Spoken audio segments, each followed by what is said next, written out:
Spruce Goose flies November 02th 1947. The Hughes flying boat, the largest aircraft ever built, is piloted by designer Howard Hughes on its first and only flight. Built with laminated birch and spruce, the massive wooden aircraft had a wingspan longer than a football field and was designed to carry more than 700 men to battle. Howard Hughes was a successful Hollywood movie producer when he founded the Hughes Aircraft Company in 1932. He personally tested cutting-edge aircraft of his own design and in 1937 broke the transcontinental flight time record. In 1938, he flew around the world in a record 3 days, 19 hours, and 14 minutes. Following the U.S. entrance into World War II in 1941, the U.S. government commissioned the Hughes Aircraft Company to build a large flying boat capable of carrying men and materials over long distances. The concept for what would become the Spruce Goose was originally conceived by the industrialist Henry Kaiser,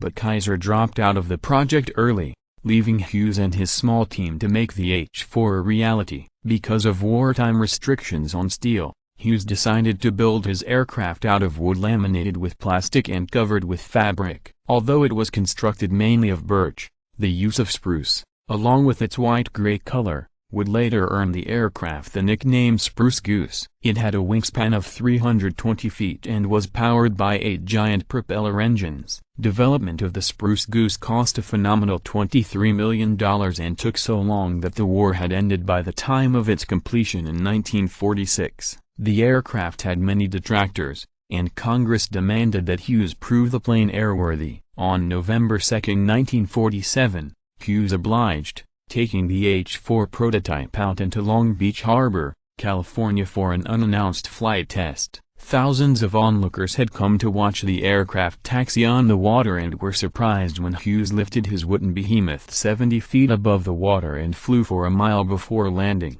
Despite its successful maiden flight, the Spruce Goose never went into production, primarily because critics alleged that its wooden framework was insufficient to support its weight during long flights. Nevertheless, Howard Hughes, who became increasingly eccentric and withdrawn after 1950, refused to neglect what he saw as his greatest achievement in the aviation field. From 1947 until his death in 1976, he kept the Spruce Goose prototype ready for flight in an enormous, climate-controlled hangar at a cost of $1 million per year. Today, the Spruce Goose is housed at the Evergreen Aviation Museum in Minville, Oregon.